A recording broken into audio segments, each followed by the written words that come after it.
Bonjour, chers amis, chères familles. Voilà, je suis heureux de partager cette vidéo avec vous aujourd'hui pour que nous puissions encore nous encourager ensemble. Alors, je voudrais juste te poser une question. Quelle est la chose la plus importante pour toi?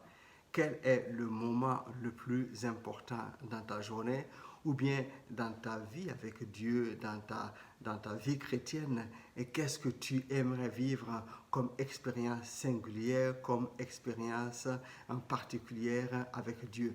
Voilà, je vous propose que nous puissions regarder l'exemple de Jésus qui est le meilleur pour nous aider à répondre à ces questions.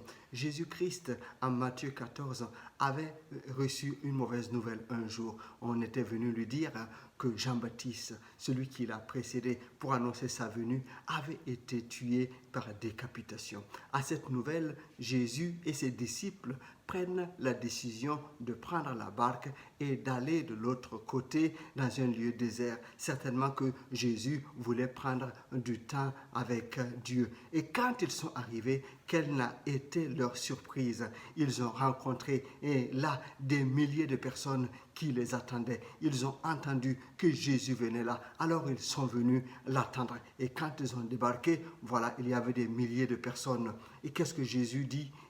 Il a commencé à leur parler, bien sûr. Il a guéri les infirmes qui étaient là. Il a donné aussi la bonne nouvelle. Et la parole nous dit qu'il avait compassion de cette foule. Et quand le soir est venu, les disciples sont venus lui dire, écoute maître, il faut renvoyer la foule parce qu'ici, il n'y a rien à manger. Et Jésus leur dit, donnez-leur vous-même à manger. Il y avait là 5 pains et 2 poissons et Jésus a béni et ils ont distribué et les milliers de personnes ont mangé et il en est resté près de 12 paniers et tout le monde était rassasié.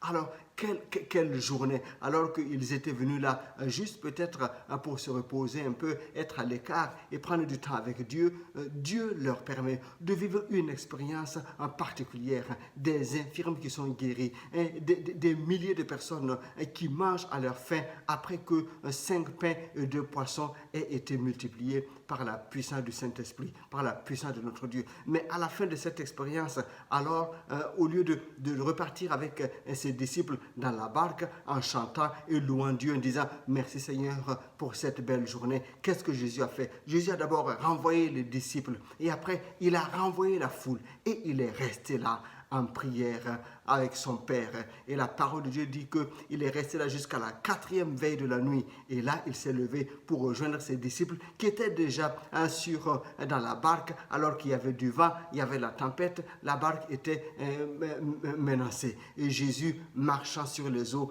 est arrivé. Ils ont eu d'abord peur, croyant que c'était un fantôme. Et c'est là, nous nous rappelons ce que Pierre a dit, si c'est toi Seigneur, permette que je marche et que je vienne vers toi. Nous savons que Pierre a fait quelques pas sur l'eau. Si je reviens sur cette expérience, c'est parce que malgré tout ce que Jésus et ses disciples ont vécu durant cette belle journée, à la fin de la journée, pour Jésus, il était important, il était indispensable qu'il prenne du temps avec son Dieu. Il y a eu des grands miracles, c'est vrai, mais le moment le plus important, c'était sa relation, sa communion avec Dieu. Parce que tout partait de là. C'est quand il se mettait en communion avec Dieu qu'il pouvait par la suite avoir la direction de ce qu'il fallait faire, de là où il fallait aller. Et quand Jésus a eu cette communion avec Dieu, la suite que nous avons vue vraiment est encourageante. Il se lève pour rejoindre ses disciples. Il marche littéralement sur les eaux. Alors ma prière pour toi, mon frère, mon ami, et pour moi aussi, c'est que nous puissions donner une grande importance,